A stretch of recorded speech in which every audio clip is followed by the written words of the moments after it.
तो कहानी के शुरू होते ही हमें स्पेस में घूमते हुए एक मेट्रॉइड को दिखाया जाता है, जिस मेट्रॉइड को स्पेस में एक कॉर्पोरेशन का स्पेसशिप आकर ले जाता है और साइंटिस्ट इस मेट्रॉइड के ऊपर रिसर्च शुरू कर देते हैं।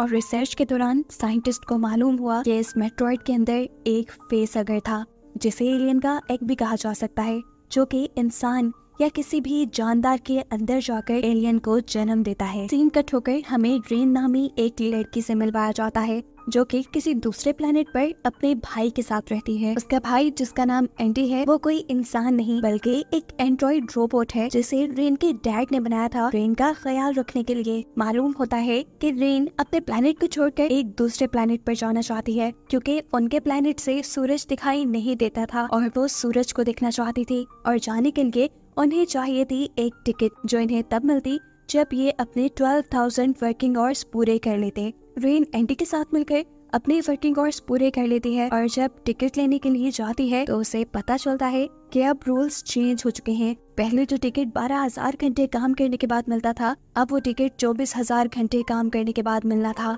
रेन ने सुनकर दुखी हो गई, क्योंकि वो हर सूरत दूसरे प्लेनेट पर जाना चाहती थी। फिर वो अब अपनी दोस्त के घर जाती है, जहाँ उसका दोस्त, जिसका नाम टाइलर है, वो उसे बताता है कि उसने स्पेस में एक टूटे हुए स्पेसशिप को देखा है, जिस स्पेसशिप के अंदर बहुत सारे ड्राईपोर्ट चैम्बर हैं, जिनके जरिए वो बहुत ही आसानी से किसी दूसरे प्लेनेट पर जा सकते हैं। इस तरह दूसरे प्लेनेट पर जाने के लिए उन्हें किसी टिकट की भी जरूरत नहीं पड़ेगी। लेकिन एक प्रॉब्लम थी, इन सारे चैम्बर्स को खोलने के लिए उनको एक रोबोट की जरूरत थी। ये सब लोग मिलकर रेन से रिक्वेस्ट करते हैं, अगर तुम हमारी मदद करो तो हम सब यहाँ से निकल सकते हैं, बस हमें तुम्हारी रोबोट एंडी की जरूरत है। मैं वादा करता हूँ उसे कोई नुकसान नहीं होगा। अब क्योंकि रेन भी जानती थी कि इस प्लेनेट को छोड़ने का इससे अच्छा कोई और रास्ता नहीं है, इसलिए वो बाकी सबकी मदद को मान जाती है। तो फिर बस ये लोग एक प्लान बनाते हैं और अपने स्पेसक्राफ्ट में बैठकर स्पेस की तरफ निकल जाते हैं। स्पेस में जाने के बाद इन्हें पता चलता है कि जिस स्पेस स्टेशन के पीछे ये लोग जा रहे थे उसके 2 पार्ट्स थे, एक का नाम रेमस था और दूसरे का नाम रेमुलस। और सबसे बुरी बात ये थी कि रेमुलस अब तबाह होने वाला था, वो भी सिर्फ 37 मिनट के अंदर। ये सुनकर सभी डर जाते हैं, लेकिन टाइलर सबको हौसला देता है और कहता है कि वो लोग सिर्फ 30 मिनट में ही अपना काम खत्म करके वापस आ जाएंगे। ये कहने के बाद टाइलर एंडी और अपने एक और पार्टनर को लेकर रेमुलस के अंदर चला जाता है और बाकी इनकी ग्रुप की तीनों लड़कियां रेमस में बैठकर उन्हें देख रही थी। एंडी रेमुलस के सिस्टम को खोल सकता था। एंडी के रेमुलस को खोलने के बाद ये लोग अंदर जाते हैं और ये देखकर वो हैरान थे कि रेमुलस का एक हिस्सा ऐसे तबाह हुआ था जैसे वो मेल्ट हो गया हो और यहाँ पर आधा मेल्ट हुआ रोबोट भी पड़ा था। खैर, अभी इन सब पे ध्यान देने का वक्त नहीं था। ये लोग आगे जाकर ड्राई पोर्ट्स को ढूंढते हैं, जो इन्हें मिल भी गए, लेकिन बुरी बात ये थी कि इनके अंदर ज्यादा फ्यूल नहीं था। इसीलिए अब ये लोग स्पेस स्टेशन के अंदर फ्यूल को ढूंढने लगे।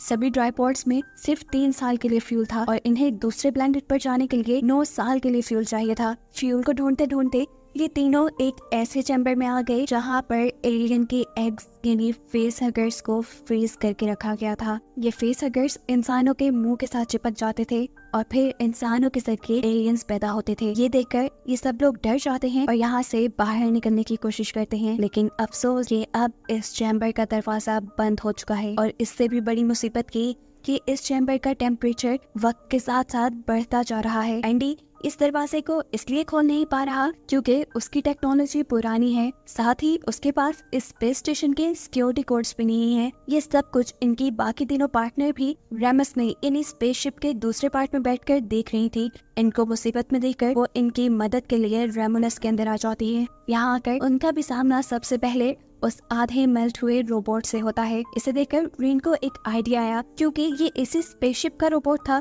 इसीलिए उसके पास इस स्पेस स्टेशन के सिक्योरिटी कोड्स हो सकते थे और अगर इस रोबोट की चिप एंडी के अंदर डाल दी जाती तो वो भी इस काबिल हो जाता कि इस पूरी स्पेसशिप के सिस्टम को कंट्रोल कर पाए। इसीलिए वो इस रोबोट की चिप को निकालकर अब उस चैम्बर के पास पहुंचती है, जिसके अंदर वो तीनों पार्टनर्स फंसे हुए थे।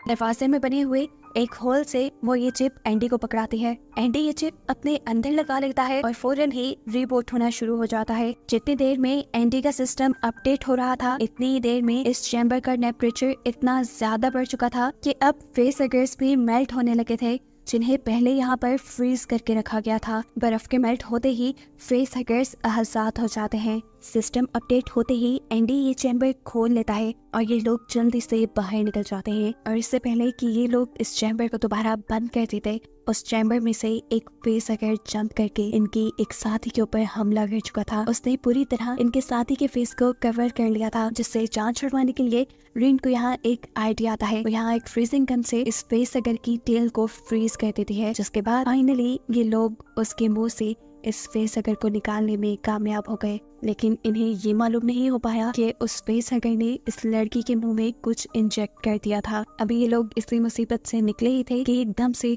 स्पेस स्टेशन के दोनों हिस्सों के दरमियान वाला चैम्बर बंद हो गया और ऐसे ये लोग दो टीम्स में बट कर रह गए। एक टीम में थे रीन, एंडी और टाइलर, जबकि बाकी सब लोग दूसरी टीम में थे। रीन यहाँ नोटिस करती है कि एंडी नई चिप के डलने की वजह से बहुत ज्यादा एडवांस हो चुका है। वो ज्यादा अच्छे से कम्युनिकेट कर पा रहा है, बोल पा रहा है। दूसरी तरफ वो लड़की जिसके ऊपर फेस हगर ने हमला कर दिया था, उसके पेट में दर्द होने लगा था। वो यहाँ पर एक एक्सरे डिवाइस इस्तेमाल करती है अपने पेट के अंदर देखने के लिए, तो उसे मालूम होता है कि उसके पेट में एक एलियन है जो एकदम से उसका पेट फाड़ कर बाहर भी निकल आया और उसके बाहर आते ही इस लड़की की मौत भी हो गई। ये सब कुछ रे, टाइलर और एंडी भी देख रहे थे। इससे पहले कि ये लोग कुछ कर पाते, दूसरे लोगों के पास एक फ्यूल टैंक भी ब्लास्ट हो गया, जिससे रोमस यानी स्पेस स्टेशन के उस हिस्से में आग लग गई। यानी अब टाइलर और रीन के उन दोनों साथियों की जान खतरे में थी, जिन्हें ये लोग बचाने का फैसला करते हैं। लेकिन ये काम इतना भी आसान नहीं था। इन्हें बचाने के लिए इन तीनों को उस चैम्बर से भी गुजर कर जाना था जिसमें फेस हगर्स थे, यानी ऐसे इनकी अपनी जान को भी खतरा हो सकता था। लेकिन ये लोग हाथ बांध कर भी नहीं बैठ सकते थे। ये लोग कुछ सोचने के बाद एक प्लान बनाते हैं। रीन ये बात जानती थी कि ये फेस हगर्स इंसानों की बॉडी टेम्परेचर और शोर की वजह से उन्हें डिटेक्ट कर पाते हैं। ये लोग वैसे उन्हें देख या पहचान नहीं सकते, सो इसीलिए इन्होंने फैसला किया कि ये लोग चैम्बर का टेम्परेचर इंसानों के टेम्परेचर के मुताबिक कर देंगे, जिससे इंसानों का अंदर होना इन्हें पता नहीं चलेगा और बिना शोर किए ये लोग आगे बढ़ जाएंगे। और इसी प्लान के मुताबिक ये लोग आगे बढ़ने लगते हैं। दूसरी तरफ रोमस में उन दोनों बहन भाइयों को दिखाया जाता है। वो लोग आग से अपनी जान बचाने के लिए आगे बढ़ रहे थे, लेकिन तभी उस लड़की का सामना हुआ एक एलियन से। ये वही एलियन था जो मरने वाली लड़की के पेट से निकला था और कुछ ही देर में वो इतना बड़ा हो चुका था। इससे पहले कि वो उस लड़की को डिटेक्ट करके उसे मार देता, एकदम से उस लड़की के पीछे उसका भाई आ जाता है और उसके मुंह पे हाथ रख देता है ताकि ये लड़की कोई शोर ना करे। और फिर उसका भाई अपने एक वेपन को एलियन के पेट में घुसा देता है। इसका मतलब था कि एलियन अब मर गया, लेकिन हकीकत ये नहीं थी। यहाँ एलियन ने इन्हें मैनिपुलेट करने के लिए सिर्फ मरने की एक्टिंग की थी। वो भी जिंदा था और अपना बदला लेने के लिए वो इस लड़के के ऊपर अपना बहुत सारा एसिड गिरा देता है, जिससे ये लड़का अपनी बहन की आंखों के सामने ही जलकर मर गया। ये देखकर वो लड़की बहुत सारा डर चुकी थी।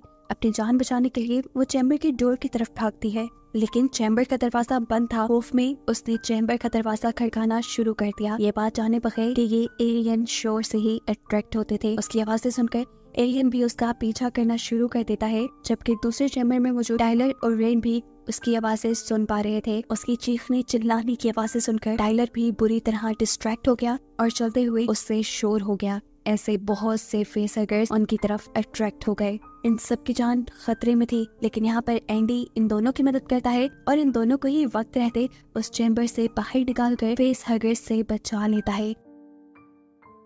फाइनली अब ये लोग दूसरे चैम्बर में आ गए थे जहाँ ये लोग सेफ थे। इस चैम्बर का दरवाजा स्पेसशिप के दूसरे हिस्से के साथ भी मिल रहा था, जहाँ पर वो दूसरी लड़की मुश्किल में थी। उसके पीछे एलियन बड़ा हुआ था। वो लड़की जोर जोर से इनके चैम्बर का दरवाजा खड़काती है, लेकिन एंडी ये दरवाजा नहीं खोलता।